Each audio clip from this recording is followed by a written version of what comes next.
हम किरण झा गांधीनगर गुजरात से समस्त मिथिलावासी के हृदयपूर्वक प्रणाम कर रहल छी। अइ मंच से मैथिली गीत माला के द्वारा हम आए महाकवि विद्यापति के एकटा मैथिली गीत अहाँ सबके सामने प्रस्तुत कर जा रहल छी। जय मिथिला, जय मैथिली। रूसी चलली गौरी तेज महेश, कर धय कार्तिक गोद गणेश।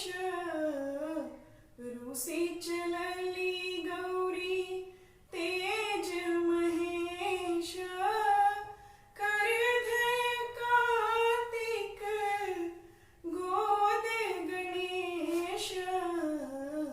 रूसी चलली गौरी तो ही गौरी जानू नहीं हर जा,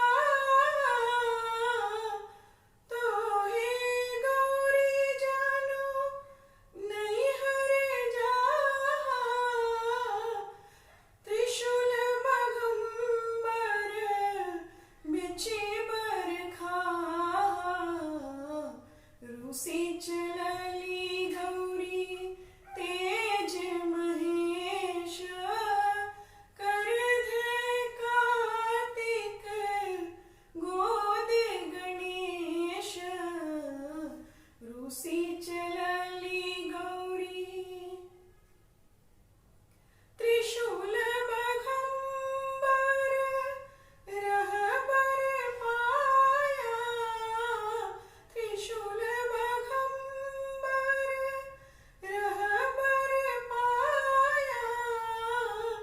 हम दुख काटब नहीं हर जाया, रूसी चलली गौरी तेज महेश, कर धय कार्तिक गोद गणेश। रूसी चलली गौरी देखी लो गौरी नहीं हर तोरा, देखी लो गौरी नहीं हर तोरा। सबके पहिरन बाकल डोरा, रूसी चलली गौरी तेज महेश, कर धय कार्तिक गोद गणेश। रूसी चलली गौरी जनी बिकटो शिव नहीं हर मोरा, जनी बिकटो शिव नहीं हर मोरा।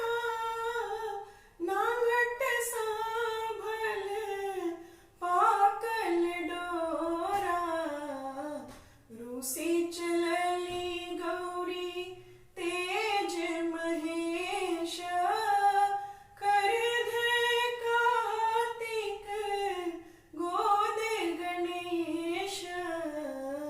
रूसी चलली गौरी बने ही विद्यापति सुनिया महेश, बने ही विद्यापति सुनिया महेश। नीलकंठ भय हरियो कलेश, रूसी